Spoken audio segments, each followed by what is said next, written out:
যাকে থামানো যায় না, আনস্টপেবল। সংকট কাটিয়ে ঘুরে দাঁড়ানোর সামর্থ্য যার থাকে তাকে বলে রেজিলিয়েন্ট। লেগে থাকার মানসিকতা, টিকে থাকার যোগ্যতা, সহজে হার না মানার যে অ্যাটিটিউড, এটাকে বলে রেজিলিয়েন্ট মাইন্ডসেট। রাসূল সাল্লাল্লাহু আলাইহি ওয়াসাল্লামকে আল্লাহ তাআলা এই মাইন্ডসেট দিয়েছিলেন। ওনাকে হারাইতে পারছে কেউ? জীবনের সাথে এটা সেট করে নেন যে আমি কখনো হারি না, আমি হয় জিতি নয় শিখি। আমি কখনো হয় জিতি নয় শিখি। এই মাইন্ডসেট যদি গ্রো করেন, আপনার হারাইতে পারবে কেউ? পারবে না। রাসূল সাল্লাল্লাহু আলাইহি ওয়াসাল্লাম হি ওয়াজ আনস্টপেবল, হ্যাভিং আনবিলিভেবল সাবর। ধৈর্যের পাহাড় নিয়ে, আনস্টপেবল অ্যাটিটিউড নিয়ে তিনি শুধু সামনে গিয়েছেন, পেছনে যান নাই কখনো। সীমাহীন কষ্ট আর সংগ্রামের মধ্য দিয়ে গিয়েছেন, থামাতে পারে নাই ওনাকে কেউ পারে নাই।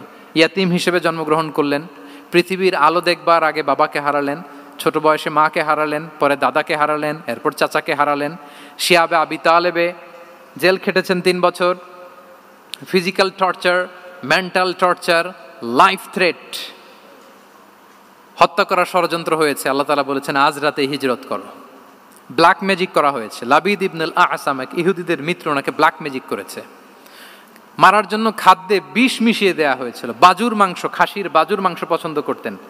খাইবারের এক ইহুদি নারী এই ছাগলের এই মাংসের মধ্যে বিষ দিয়েছিলেন। ইহুদিদের পক্ষ থেকে betray, treachery, conspiracy and what not, কি বাকি ছিল বলেন? ষড়যন্ত্রের এমন কোনো ধরন ছিল না যেটা তারা বাকি রেখেছে। কিন্তু রাসূল সাল্লাল্লাহু আলাইহি ওয়াসাল্লামকে কি থামানো গিয়েছিল? বলেন, থামানো গিয়েছিল? গোটা বিশ্বব্যাপী উনি ছড়িয়ে দিয়েছিলেন লা ইলাহা মুহাম্মাদুর, so nothing can stop him. আমাদের যে লক্ষ্য, ওই লক্ষ্য পানে আমরা পৌঁছবই, আমাদেরকে কোনো কিছু থামাতে পারবে না, ইনশাআল্লাহ বলেন। আমরা আমাদের লক্ষ্য পানে, মানজালে মাকসাদে দৌড়ে দৌড়ে যাব। আমাদেরকে থামিয়ে দেয়া হলে আমরা হাঁটতে থাকবো, সেখানে আমাদেরকে আঘাত করা হলে আমরা হামাগুড়ি দিয়ে সামনের দিকে যেতে থাকবো, সেখানেও থামিয়ে দেওয়ার চেষ্টা করা হলে আমরা আমাদের মঞ্জিলে মাকসুদের দিকে অপলক নেত্রে চেয়ে থাকবো। আমাদেরকে কেউ থামাতে পারবে?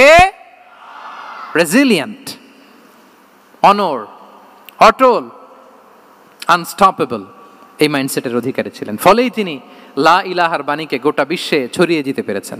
ইসলামিক ভিডিও পেতে চ্যানেলটি সাবস্ক্রাইব করে পাশে থাকা বেল আইকনটি অন করে দিন। ইসলামকে জানুন, ইসলামের সাথেই থাকুন।